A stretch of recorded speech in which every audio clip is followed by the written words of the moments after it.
আজকে আপনাদের সামনে আমার আরেকটা ছেলেই বলতে পারেন, নাম বাঘা, সবাই ভালোবেসে ভূত বলে ডাকে। হ্যাঁ, ওর পরিচয় করিয়ে দিই।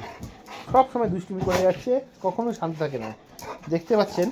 হ্যাঁ দেখুন, ওর ঠান করতে হবে না, ওর ছবি তুলতেও দেবে না, ও কখনোই ছবি তুলতে দেয় না, তার জন্য বেশি ছবি আমাদের কাছে নেই। তো সব সময় লাফিয়ে যাবে। দেখুন, বয়স 4 বছর হয়ে গেছে, কিন্তু তবু ওর সবাই কখনো সময় চুপ থাকবে না, ওর চুপচাপটা শিখেনি। হ্যাঁ, একদম চুপচাপ। দেখুন, লাফিয়ে যাচ্ছে। ও কখনো ওর ছবি তুলতে দেবে না, ওর সামনে ভিডিও করতে গেলেই ওর অস্থিরতা টুঙ্গে থাকে। দেখুন, দেখেছেন, ইচ্ছা করে করছে, ইচ্ছা করে বদমাইশি করছে, ইচ্ছা করে। এই দেখুন, বুঝতে পেরেছে। ও কিছুতেই তুলতে দেবে না, ক্যামেরা করা ওর সামনে যাবে না, ওকে ক্যামেরা আনাই যাবে না, কখনো ওর সঙ্গে ছবি তোলা যাবে না। দেখতে পাচ্ছেন আপনারা? দেখুন।